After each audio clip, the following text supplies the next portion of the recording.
Hi, this is Marsha. And this is Kelly. We are the 2U's of 2U's Fiber Adventures. Thanks for stopping by. You'll hear about knitting, spinning, dyeing, crocheting, and just about anything else we can think of as a way to play with string.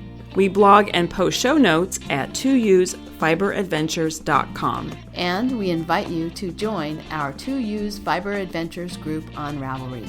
I'm 100 Projects. And I am Better in Motion. We're both on Instagram and Ravelry, and we look forward to meeting you there. Enjoy the episode.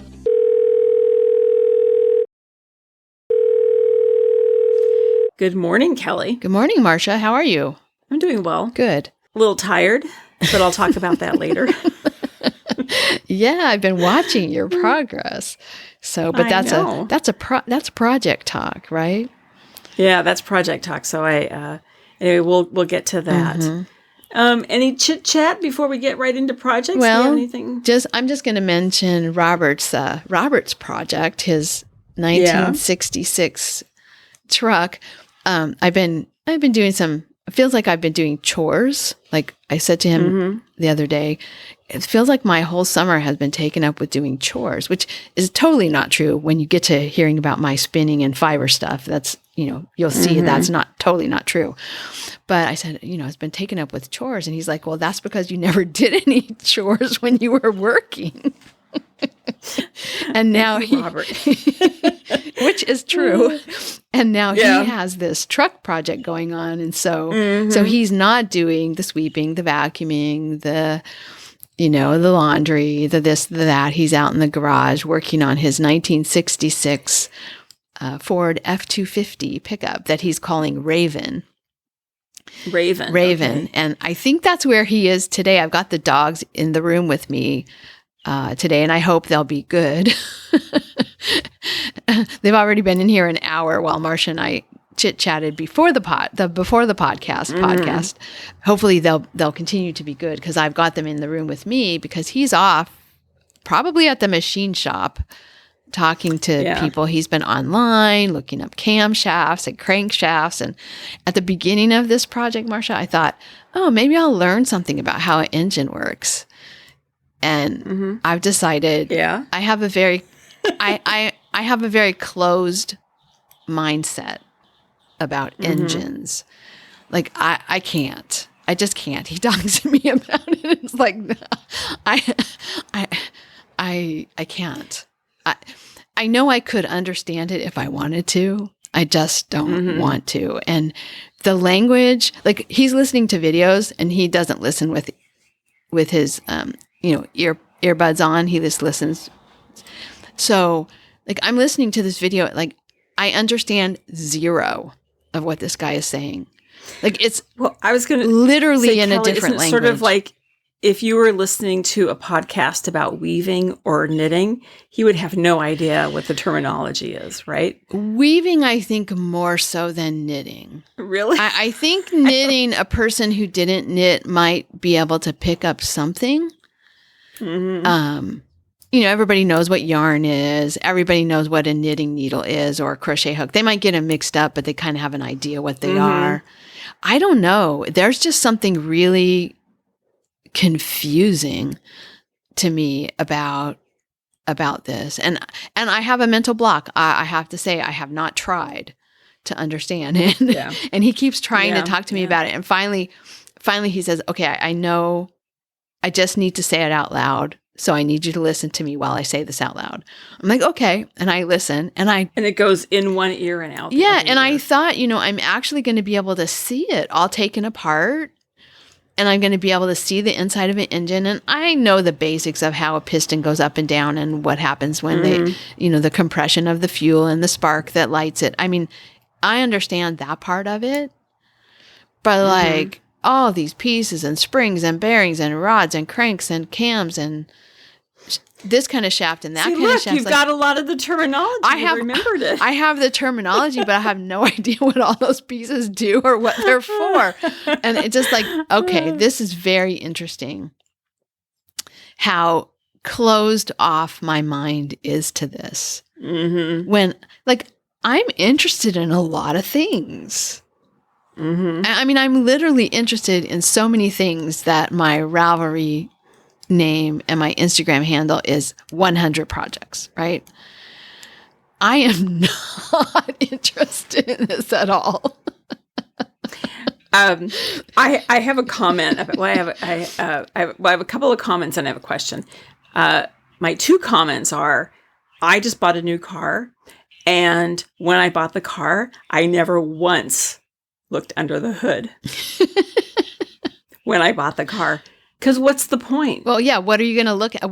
What's it going to tell you if you look under there? I'm going to be checking to make sure. Well, I would just check to make sure there's an engine there, I guess. I don't know. Yeah, no. I don't know what I would be looking for. So I think I do think looking under the hood is interesting. That part of it I don't have a problem with when all the pieces are in there. Like, oh, okay, here's where the wiper fluid goes, here's where the oil goes. I don't have this mental block with, but all these pieces taken apart and going to the machine shop and the bore and like the things they have to do and the measurements and like CCs and it's like, oh my gosh. It doesn't make your, I sometimes get super antsy when some of these, like this type of conversation, maybe not necessarily the car thing, but like sometimes there's technical detailed conversation that I get really antsy and I sort of feel like I'm itching all over or something and I have to get up and move. I don't know. I will say though, I did look under my hood the other day, just because it did occur to me, I've never looked under there. So I looked under there and you really can't see anything because it's all sort of covered and it's not like the old days where you could actually see the engine. Right. And even my old car, you could see stuff in there, like the battery. This is all sort of like covered with a cover. Yeah, it's like streamlined, so that it's streamlined and airflow and stuff. Well, I have a picture of Robert actually standing under the hood of the truck, like in where first he took the radiator out, so he was standing there, but it's kind of a tight squeeze. And then once he got the engine out, like there's not a lot there anymore. No. And so he's standing, making sure the transmission is secure. And I have a picture of him doing that. There's a lot of space. I mean, there's a lot of space under the hood, even when in an old vehicle, an old truck at least, there's a lot of space under the hood, even with the engine in. Yeah, that old 68 Ford that my brother had, you'd open up the hood and you would look at the engine and you'd see pavement. Right. Around it. You could look down and see pavement. In a car today. No. So then I have questions and comments. Yes. My question is, why did he name it Raven other than the black? That's why. Because the color is called Raven. That's the actual color. Okay. I don't know. They don't call it a colorway, but that's the actual colorway name of that paint color. Is called Raven. And then I have two comments. One is that you are going to have to start doing the housework during the summer because Robert has to work on the truck because he's on a timeline. Yes. You imposed a timeline. And so because, Kelly, you imposed this timeline, it means you have to do housework over the summer. Yes. And I probably have to do upon yourself. And I probably have to do housework during the fall too because because he is on a timeline. And it's funny because I don't know if you saw on Instagram, but Dennis, my mom's husband, he said, do you get an extra when Robert was on jury duty for 2 weeks, he posted that and Dennis said, do you get an extra 2 weeks on your timeline? Yes. Yeah. So anytime you make it, ask him to do anything with you too, then that's the day he loses, so that he tacks that on to the end. And then my other comment is I'm going to talk about my floors that I'm working on. I actually made a project page on Ravelry for the floors. You should make a project page for the truck. Oh, I should. Okay. I won't put any technical details at all. I'll just put pictures.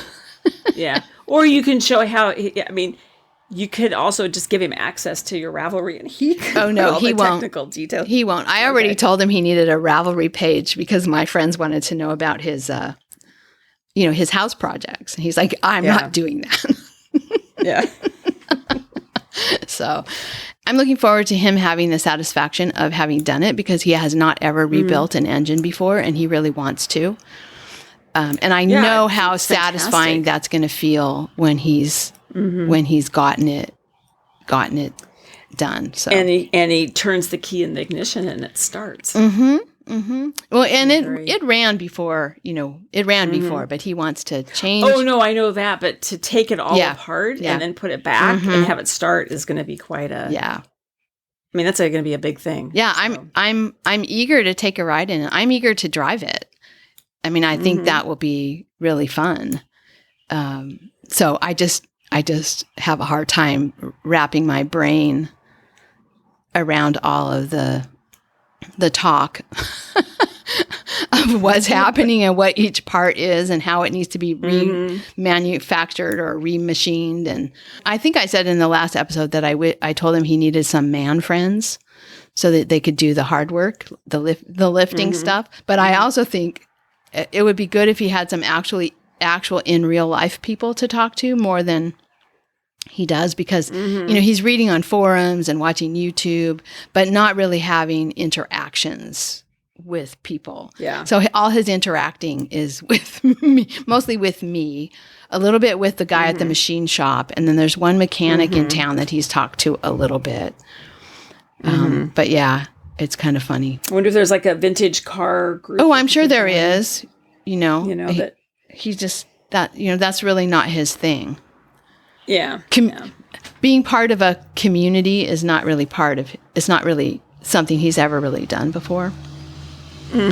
So, but it's moving along. So, and I'll keep people updated on it as we go. I know. Yeah. As best you can within your abilities and tolerance to keep us updated. Right. What's going on. Exactly.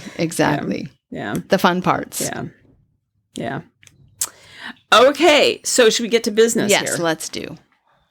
Okay, so we just have to remind everybody, this is, I think, our last reminder, right? Because the Weird Sisters Wool Emporium is continuing their 13% discount with the promo code 2Us and Weird Sisters. And that ends July 31st. And I think our next episode will come out after the 31st. Yeah. So this is everybody's last reminder. And that promo code has all the words have capital letters. So 2Us and Weird Sisters. It's all one, but each of those individual words have capitals at the front. So yeah.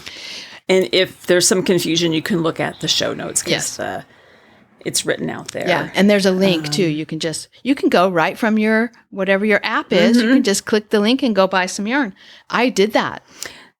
I know. So tell me about your yarn, because I know you bought the sock yarn for. You're gonna make socks for the fellow at work, right? Yes. Pride. They have a pride flag, gay pride flag yarn that I bought. I'm going to make that for the guy at work who is the outgoing academic senate president, and it's sparkly. Does outgoing mean that he's leaving, or does that mean he's just an outgoing enthusiast? No, leaving. Oh, okay. I'm taking over. I thought maybe I meant he was an extrovert. Well, he is. Okay. He definitely is. He's outgoing and he's outgoing. Yes, the outgoing Senate president. So I'm going to make him a pair of socks because he's always commenting about my the things I've made. So, and I thought he would like that. And I bought sparkly yarn because that's the kind of guy he is. Sparkly yarn would be cool. And then I also got myself a pack of the mini skeins, the Mrs. Weasley's Knitting mini skeins. I don't know what I'm going to do with them, but they sat, we had them as a prize and they sat here long enough that I sort of thought, I need a set of those. So I have a set of those mini skeins. So yeah, I got some yarn from Chelsea and Megan. So I can tell you it's easy and the promo code works. Okay. So yeah, everybody shop before it's too late.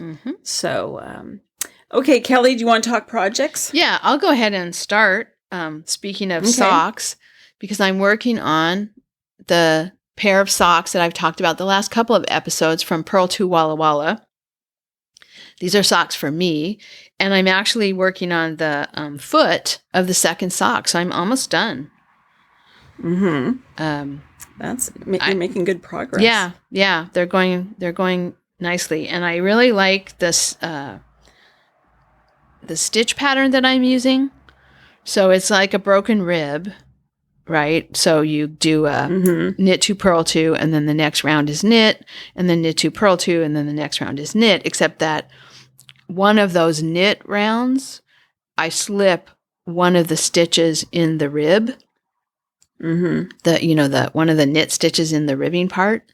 And I just really like how it breaks up the variegation, and it also makes a really puffy. It makes the ribbing more puffy. Okay. So that's the stitch pattern that I'm using. So that's my only knitting project that I've been working on.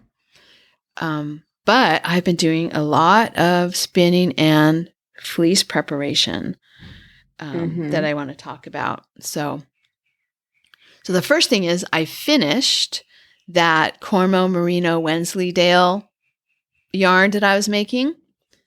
And that was that really long, black, very dark wool that I processed last year into bats. And when I processed them into bats, because it was so long, I first flick carded the locks. So I opened up the locks first and then fed them in, sort of all parallel. Beautiful, beautiful yarn. It's so shiny because of the long wool. And because of the way it was processed, all sort of kind of like, almost like combing, not, I didn't use combs, but gives you almost a combed top effect. So that yarn is done. It's a 3-ply. It turned out to be about fingering weight, and I have about 1,500 yards. So that is a sweater quantity. And it's soft enough that it could be a pullover for most people, I think. But probably not for me. I'll probably make a cardigan out of it. And I really like it. I might make use it for a blanket, but I've got another box about the same amount. Depending on what I decide to do with this sweater or blanket, I could do the opposite with the other batch of it if I decided. So that project's done in terms of spinning. And then I'm now spinning that dyed carded wool that I processed a few weeks ago. Really interesting, the color changing, from the dyed wool. And we'll put pictures in the show notes of what the wool looked like dyed. So I did one batch that was sort of purple and blue and orange, dark orange. And then I did another batch with the leftovers of that dye bath because it didn't totally exhaust. And then I did another batch that was just pale blue, and I carded all of that together. And basically what I have is purple. Okay. That I think it's really pretty. The dark orange really looks more red in the carding. And so I've been spinning that up. I've got one bobbin done. And it's going really fast. I'm spinning kind of woolen, just kind of letting it spin, not being the last one I was careful. I was spinning in sort of a worsted style, keeping the twist out of my hand. And if I had little neps, I was pulling them off to make a real smooth yarn. In this one, I'm just letting it spin. I'm letting the little bumps go in. I'm not worrying so much about how even it is or consistent. I'm letting the twist go out into my hand like a woolen spun. And so it's going really fast, which is fun.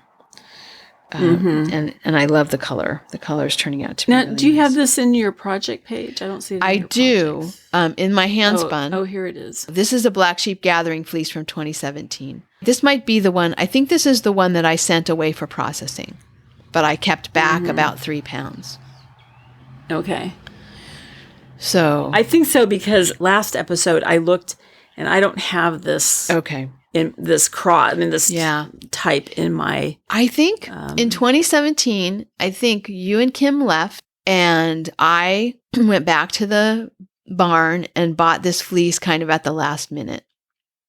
Okay. And then at Lambtown that year, I brought it to Mark Hill at Valley Oak to make into yarn. And then got the yarn back and never put it in the shop. So it'll be interesting. It'll be interesting to compare the yarn I spun to the yarn that I got from the mill. If that's, I should really look at my records to make sure, but I'm pretty sure since you don't have it in your stash, I'm pretty sure that's what it was. Sure, yeah. So anyway, I have about 2 pounds of this fleece left. And one of the things that's interesting is with this fleece, when I was carding it, I was just doing regular carding, just stuffing picking the fleece apart and then just stuffing it kind of willy-nilly into the carder. Although stuffing is probably not the right word because that makes it sound like I'm putting giant handfuls in. I always put small amounts in at a time when I'm carding.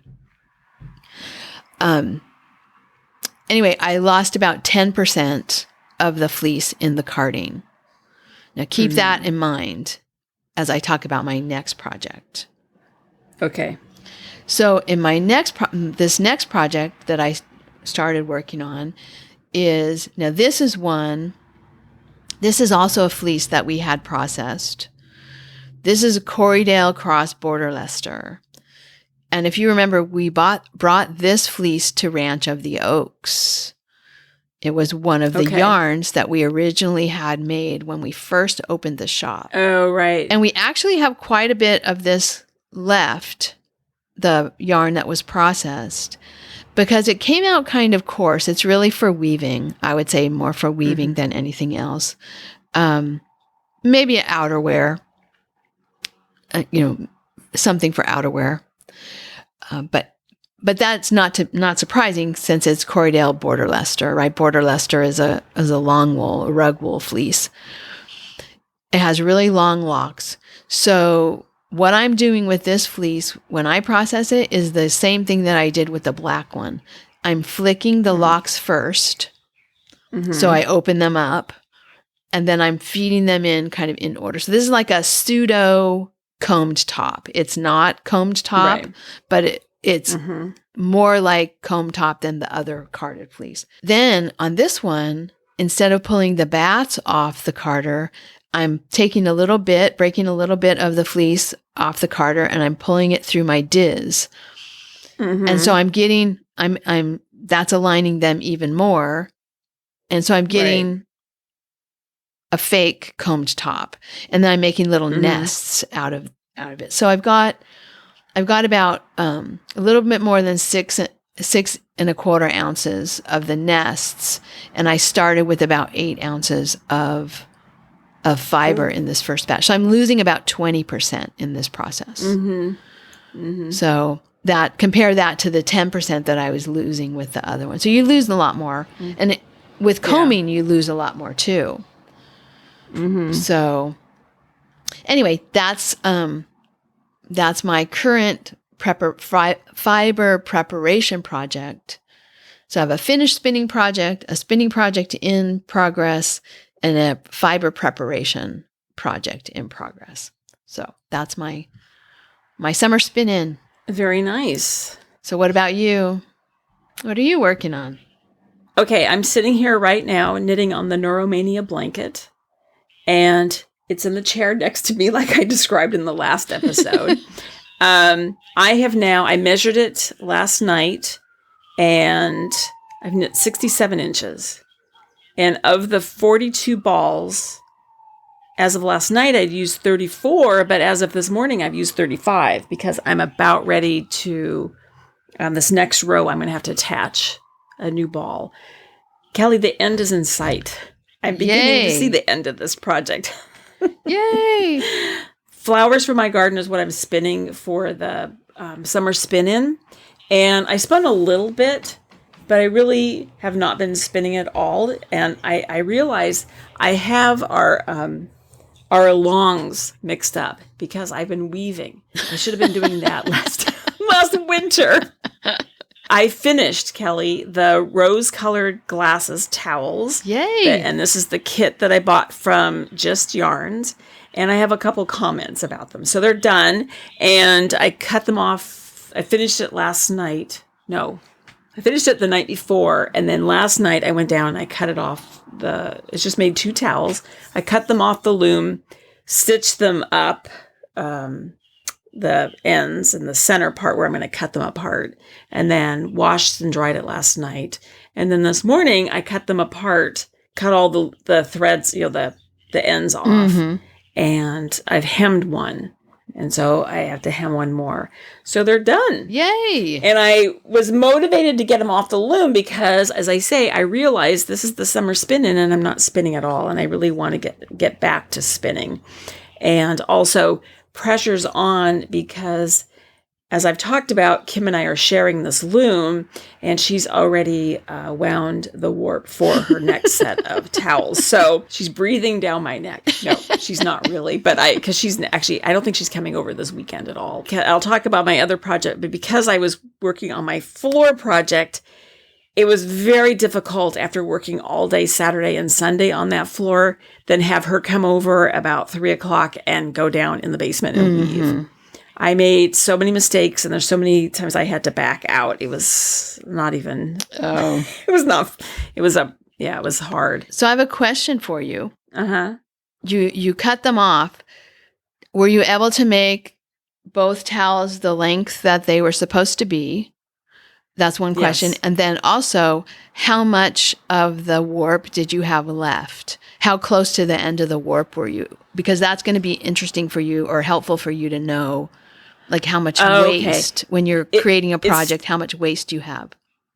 Okay. I cut it off and I didn't really look at it, but I'll look at it again.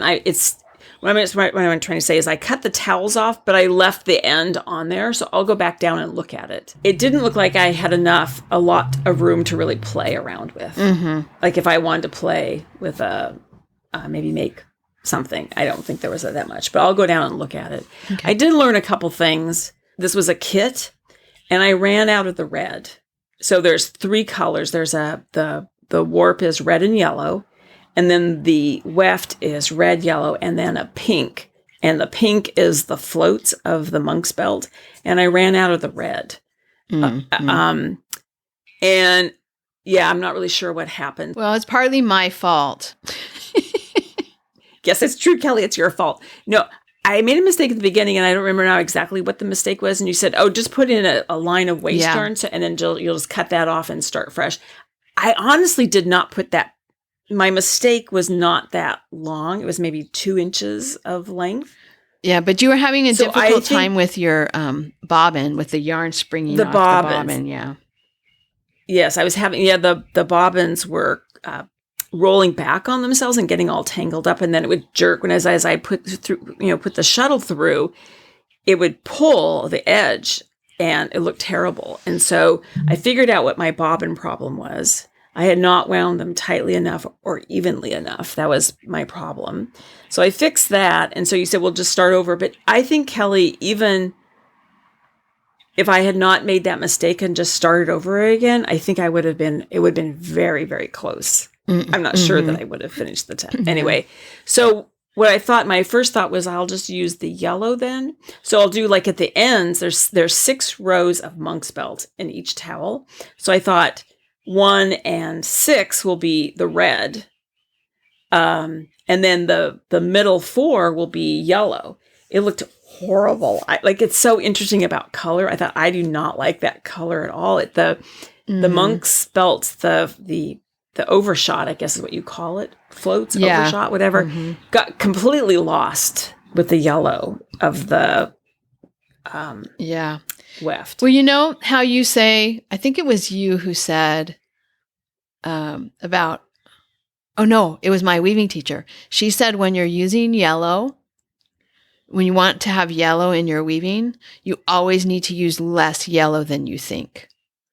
Because putting yellow in takes over. For some reason that just takes over the color. And so you have to put in less yellow than you think to get the effect of yellow that you're looking for. So it makes sense that having those floats be yellow would kind of not really go with the rest of it in the way that you want it to, because it'd be too much yellow. Yeah, it looked terrible.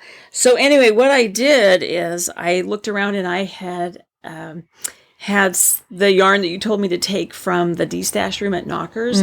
There was some kind of like a fuchsia color. Okay. And I wove that in instead of the red for those 4 sections of monk's belt in the middle. So I had the red at each end, and then the 4 monk's belt in the middle. I used this kind of fuchsia, and I like it better. It's clearly not the same color as the red, but it's more closely tonally to the red than the yellow was. Yeah. So, in fact, the one I'm holding is the one I did that, and I think it looks fine. I couldn't tell the pictures you sent me. I had to really struggle to see any difference. Of course, that's just in a photo. I'm sure you can tell better in the, in person, but yeah, I think they look really nice. I'll send you a picture. Later on, I'll send you a picture of the 2. I think it looks fine. Okay, so then the other thing I learned too is that fuchsia yarn that I used is finer than the red I was using. And so just like in knitting, you have to be aware of row gauge, not only knits per inch, but also rows per inch. Your monk's belt is narrower, right? And so you said, well, just put in 2 more rows of the overshot to make it. And I thought about that, and I thought I'd already done one. And I was so sick of it. I didn't want to rip it out. So they're a little bit smaller, but not enough to really. Oh, good. To notice. Nice. And as I keep saying to myself, these are not my last towels. Yeah. And then the other thing I discovered is we had this conversation, I think in the last episode, is for the monk's belt, when you're changing colors every row, you need to have 2 shuttles, right?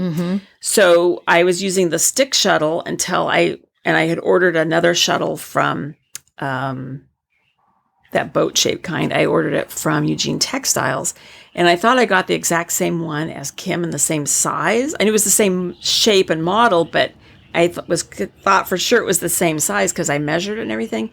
I got it wrong, and so it's a little bit larger than the one that she bought, which is not a problem normally, except I discovered is the the shed that is created when you for people who don't weave, when you push down on the petals and you lift up some of the threads and some stay down, that triangle that's created is called the shed. And even if I had the fabric closer to me, I rolled it back onto the roll, so my shuttle is too big for the shed. Oh. It gets stuck. Okay. Every single time it gets stuck, and then I have to pull it through. So I could never get any kind of rhythm going with that shuttle. So I have to call Eugene Textiles in Center in Eugene, Oregon, and see if I can send it back, and they can send me the smaller one, because it's not about hand size. I mean, I'm sure part of it is hand size, what feels good in your hands, but my shed isn't large enough, wide enough for that shuttle. But I have to make sure now when I order a new one that I order the correct size. The slimmer, sort of not so tall. Yeah, I think I'm going to have to call them and ask them. Yeah. They have to just walk me through this. Well, they do have different, they do have a slimmer. I mean, a lot of times they'll have a slimmer version of the shuttle and then the regular version of the shuttle. And with the type of loom that you have, maybe the slimmer version is just the type that you need to use. Mine are the same height, both of my 2, but one is longer than the other and takes longer, except longer bobbins, which is nice. And I haven't decided, do I like one of them better for my hand than the other? I kind of use them interchangeably and don't really notice.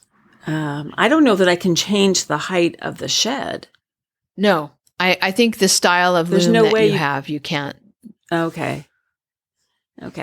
Anyway, so I need to, in fact, I need to take care of that today. I need to I should call them and order the correct size, because Kim's going to start her towels. And I think, honestly, I don't know, but I think if she has to change colors, she's going to want the second shuttle. I mean, if she's changing every row, whatever her pattern is. So even if you're not, sometimes it's nice to have a second shuttle.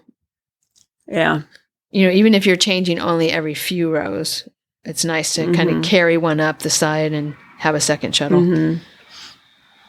Yeah. Anyway, just the final thing is I really like the weaving. but I will say this one was really challenging. You made the comment that, so Kim's first towels were just plain weave, or what do you call it? Tabby is the other. So she was going really fast. It was amazing. Right. I struggle with this so much. And partly I had the problem with the second shuttle being too large. I first started with the stick shuttle thing from the tabletop loom. I really struggle with it, and my edges are terrible. And I think it's because I couldn't get any kind of rhythm.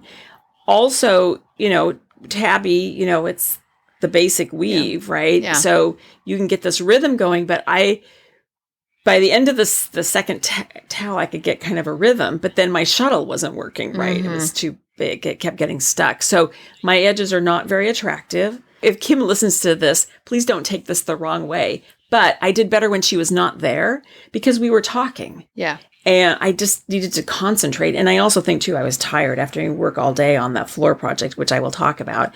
But it's as if so your first project was in the class, right? So in terms of knitting, it would be like, okay, you took a knitting class, and in the knitting class, you made a cowl. A tubular, just a tube, right? Or even like a cowl that you sewed the two edges together. So you're just knitting flat. You're just doing flat stockinette, and at the end you seam the things together. Not even Kitchener, right? So, or you're making a scarf, a short scarf, because I don't think a long scarf is the right analogy to your class project. It was as though you were doing a garter stitch scarf, let's say.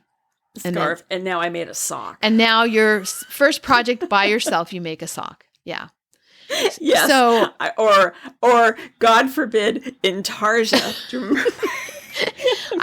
Yeah, exactly. I would say, Monk's Belt it's a more complicated weave structure. And I mean, you played around with weave structures in your sampler. But not to that extent. I mean, you have a weave structure plus color play, right? Two shuttle weaving with color involved, different colors involved. And so two shuttles, which is always harder, two colors, which you have to concentrate on, and a weaving structure that you had to concentrate on. So even when you were doing tabby, it wasn't the simplest version of tabby because you were alternating colors, right? Or were you just doing one color in the tabby? So like I had to count, what they call it, picks? Is that what you call it every time you throw the shuttle? So you had to keep track. It was 10. Right. So I'm looking at like the patterning between the Monk's Belt was 10 of yellow, 4 of red, 10 of yellow. Right. So you're managing color. Yeah. Sometimes you're managing color and weave structure. Like, you made a sock for your first project on your own. Yeah. Yeah. That would be like the equivalent. So I need to order another kit, or I need to find a pattern and order some yarn, Actually, I have a question, Kelly. Yes. Do you call it yarn or thread, or I call it yarn. What do you call it? I call it yarn. Yarn, okay. Why do I think yarn is like wool? I don't know. And then this is a cotton. And it's all yarn. Yeah. String doesn't seem right. So okay, yarn. It's all yarn or thread, depending on how small it is. Well, and the other thing you can do instead of buying a kit is you and I should get on the phone and we can design you a project. And you can learn how to design because it's really easy to do that. You just need a weave structure, pick a weave structure and maybe just do, using some of the yarn the D-stash yarn. Yeah. I mean, that's up to you to decide, but. Yeah. Yeah. Well, I was talking about doing the sort of the ECOT idea of dyeing the yarn that white, because I have a ton of the white yarn. So I was thinking of doing that, but I don't know. It's done. Okay. Did I enjoy it? Yes. No, I think I enjoyed it, but I think it was just a little hard because I started this floor project and then I don't, if Kim listens to this, I don't mean this in a negative way, but sometimes I need to work by myself. Yeah. It's like, I was listening to the two Knit Lit chicks when they were in Montana, and they were talking about how they can't cast on in a social setting. Yeah. And there's sometimes, like with my weaving with this one, I think if it was just like the tabby, it'd be easy to have to talk. But with this one, it was just really challenging. And then having worked all day, starting at 7 o'clock in the morning, I was tired. Enough of that, though. I think that the next one, I've learned a lot, and I think the next go around is going to be a lot more fun. And if you do the ECOT, the painted warp, you really probably will want to do tabby, because then the warp is the star, right? And then the work is in the warp, and then you just do plain weave. So yeah. Anyway, cool. Okay. So enough of that. Now I have to talk about my floors. Yes. So I'm calling this the Great Wall-to-Wall Carpet Removal Project. And I actually have a Ravelry page, which I've linked in the show notes. And I have a couple things I'm going to say. So just basically what's happening is I wanted to remove the carpet for a long time, but I was a little hesitant. I didn't know what was under the floors. I have Enzo and all of the rough housing that was going on, when he was younger. I didn't really want to get rid of the carpet because the hardwoods he slides around on. The other house I had hardwoods, and he was constantly sliding on them. And I was always worried. I don't rough housing with him that way, but Ben would. And I always was worried. One time I had to take him to the vet because he slid into the wall, and I thought he had hurt himself. So he's now 7. He'll be 8 in December. Ben's not around that much. So there's not the amount of rough housing that's going on. And so I got to be in my bonnet. And I will tell this story that I had gone to my friend Brian's house last Christmas. He had a little drinks and nibbles party, and he has very nice hardwoods. And I used to have hardwood floors. You have hardwood floors. I don't really know anybody that. My brother has them. Kim has. Nobody has wall-to-wall carpeting very, very much anymore. And I came home, and maybe I'd had a little bit to drink, and I started pulling the carpet up in the dining room because I thought, I want to see what's under there. And then I thought, and I had this panic moment of like, oh my gosh, put it back, because you were going to start something that you cannot start this now. So I started on July 1st. My brother came over, and we pulled all the furniture out of I think we put it in the living room. We ripped up the dining room and ripped up the hallway, and I cleaned the floors, and then in the library or the TV room, ripped all that out. And then he came the next day, and we moved all the furniture back into the library and into the living room, and then ripped up put it in the dining room, and then ripped up the living room. So all of the carpeting on the main floor is gone, and the pad. I left the stairs and all the second floor because I cannot do that yet. That has to wait. Yeah. And it does look bad, and it looks especially bad. If anybody looks at my pictures, you'll know it looks really bad because my mother's cat redecorated the bottom step of the carpet, and there's a big hole there, but it's just going to have to stay there for a while. So where we are now, I washed the living room floor. I think I washed it about 3 times. My father had taken out the old heating and cold air return vents, which are those big bulky ones that stick out kind of into the room about 4 inches. And he had taken those out and put in ones that were just flush against the mold, the wall.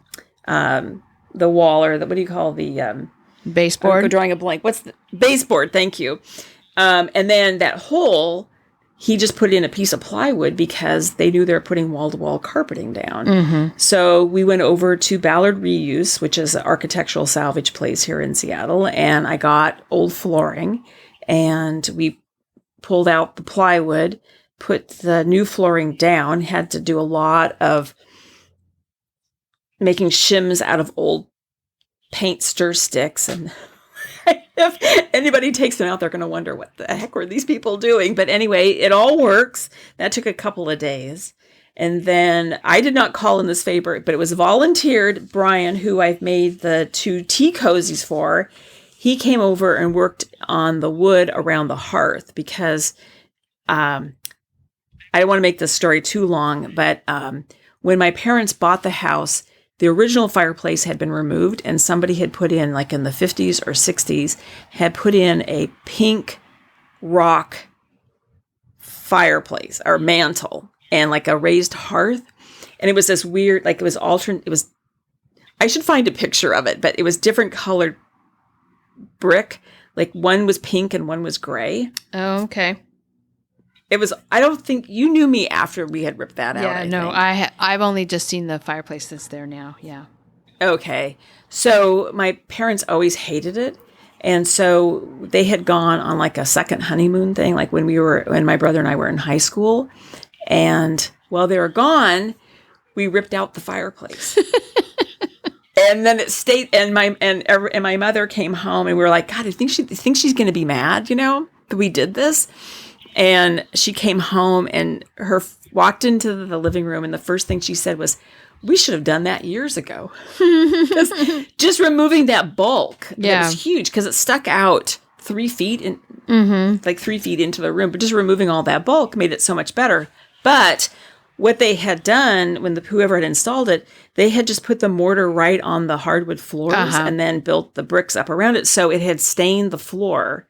So Brian worked on that. He removed the varnish and he worked on the water stains. And it's not perfect, but it looks a lot better than it did. Mm-hmm. So it pays to make tea cozies for people because they return the favor, and he helped on the floor. So, and he's been great, and he also helped with putting the wood back in those heat vents. So anyway, just Wednesday of this week. This is Friday, so just on Wednesday, we put 3 coats of varnish on the living room floor. So now it's just curing or drying. And so Sunday, now the plan is to put all of the furniture on the main floor in the living room. And then I'll do a final wash of the floors in the rest of the house. And, I should also say too, I put 2 coats of varnish on all the baseboards in the living room. So I have to put 2 coats of varnish on the baseboards. And then we'll wash the floor again really well and put our 3 coats of varnish on. Nice. And then I'm going to have to figure out how to get upstairs after. I think I'm going to have to sleep in the basement. I can go out the back door and outside and then through the basement door. And I'll sleep in the basement for one night probably. So it's coming along. And then my brother's coming tomorrow. I also had bought the quarter round that goes back between the baseboard and the floor because when they put the wall-to-wall carpeting in, that was thrown away. Mm-hmm. So put 2 coats of stain on that and 2 coats of varnish. So he's going to come tomorrow, Saturday, and we're going to start putting we can walk in there in the living room. So we're going to try and get all the quarter round down. So then that room will be done. So it looks fantastic. Yeah, it looks really nice. Say. In fact, it looks so good that I would be reluctant to put the carpets, your rugs back. Oh. I mean, I know you're going to. And I would probably do it too in real life. But just looking at it as like, oh my gosh, wouldn't that be nice to just have floors? I think not having the carpet would be a little loud in there. Yeah. Mm-hmm. But because I have a big room size for the living room, that one's going to go back. Yeah. And then the only carpet I have that I had down was the one in the dining room, and that will go back. And then I had the other area rugs. I have them, but I didn't have them down. So they're just rolled up in the basement. So I can I have a rug for the entrance hall and the hallway and a rug for the library. I'm not sure about that. We're debating about that. Mm-hmm. But anyway, I have rugs. I'll be fine. Right. But doesn't it, but don't you look at it and think, oh, this is so pretty. I think it looks fantastic. Mm-hmm. It's been quite the project, and it's been really fun too. I feel kind of invigorated, Kelly, because as you know, all the projects I've been doing around here, a lot of them have been kind of necessary, except one, the utility sink. Necessary, but not glamorous. Yes, I needed a utility sink. I didn't need that utility sink, but all the stuff I've been doing is plumbing, wiring. I had to get new windows, patch the roof. I did put the deck in, but I had to put the deck in, and it went back pretty much the same way.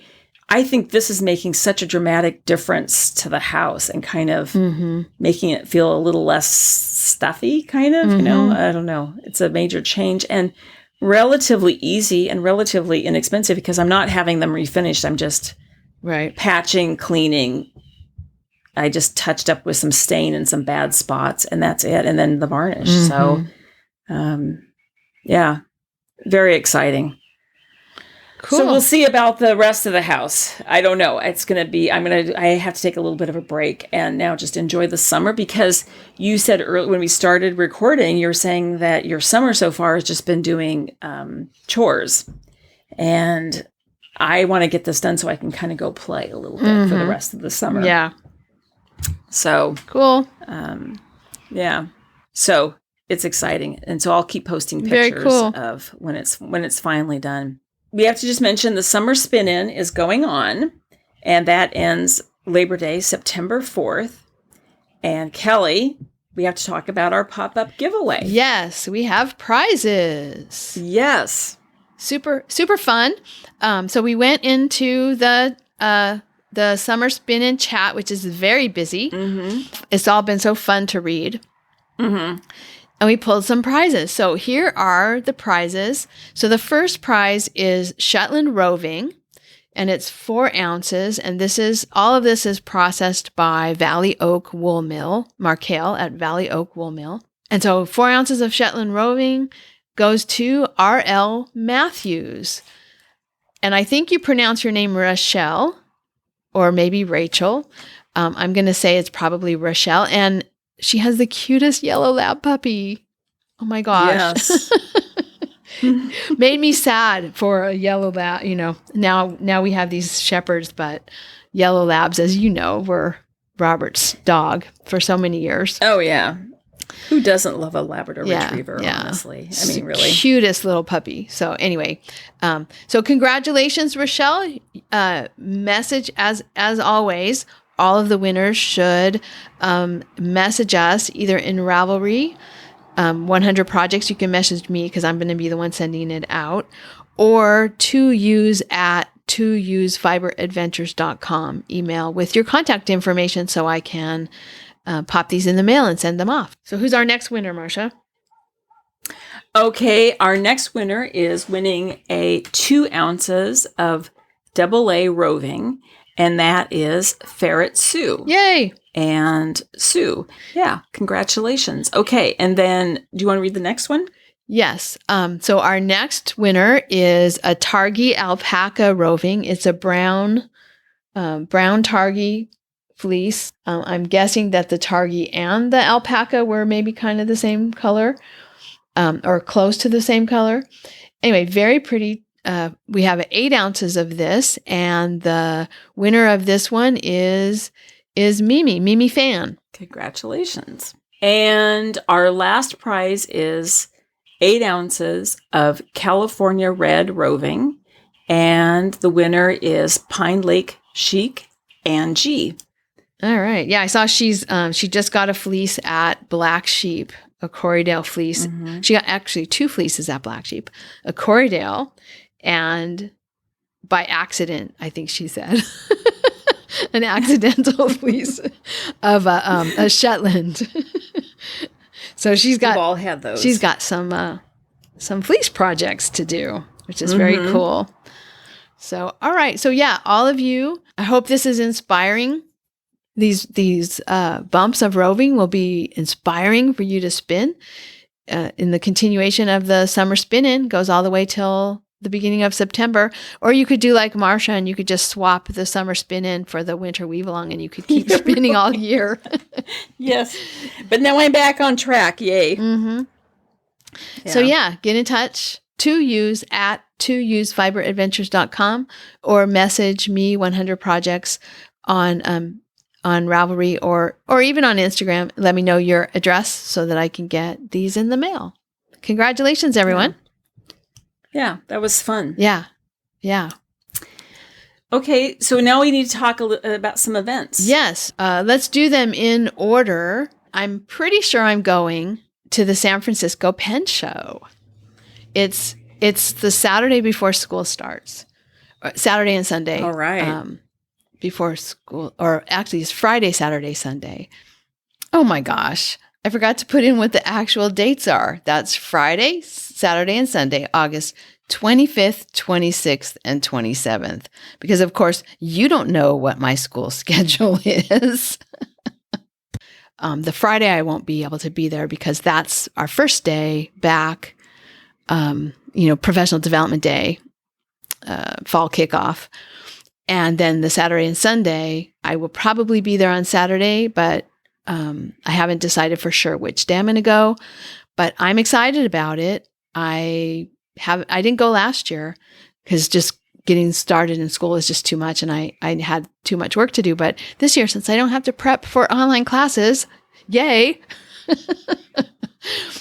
I'll be able to. I know I'll have the time. Yeah. So I'm pretty sure I'm going to be there. And then I wasn't sure about Lambtown, but I got inspired because Mimi Fan had by accident ordered the wrong class. And so she had messaged on the Ravelry board, anyone interested in a spinning boucle class. And so I said, yeah, that sounds interesting, because the teacher is someone who I had taken a class from before, and not an in-person class, I had done an online class through Craftsy, I think, and really liked her style. So anyway, I'm going to be taking a class at Lambtown. Lambtown is October 7th and 8th in Dixon, and my class is Saturday morning. I'm not sure if Robert's going or not. It might just be me. We kind of talked about the trailer, but I have a feeling with the car project, there's less camping. October 7th and 8th in Dixon, I will be there. I'm taking a class. I'm excited. I'll miss the fleece judging because my class is on Saturday morning. But anyway, there's one more thing I wanted to mention, and it's also in August. I should have looked this up first. But in August, we have the judging for the fleeces. And the fleece judging this year is August 12th. Oh, right. This is for the Monterey County Fair? Is that what you're talking about? Okay. The fairgrounds website doesn't do a very good job of really highlighting the wool show or the fleece judging. And they do the fleece judging at a different time than the day of the show. So the wool show is on Labor Day, September 4th. It's a Monday. And the fleece judging is in August. And this year it's August 12th. So, and that's at the Monterey County Fairground. So I'll be there too. If there's anybody local who's interested in watching a fleece judging, August 12th is the fleece judging. And as far as I know, I'm home that weekend, and I'm planning to go. So that's it, I think. That's all our news. All right. I'll let you go and we'll talk later. Okay. Bye-bye. Bye. Thank you so much for listening. To subscribe to the podcast, visit 2usfiberadventures.com. Join us on our adventures on Ravelry and Instagram. I am Better in Motion, and Kelly is 100 Projects. Until next time, we're the 2Us doing our part for World Fleece.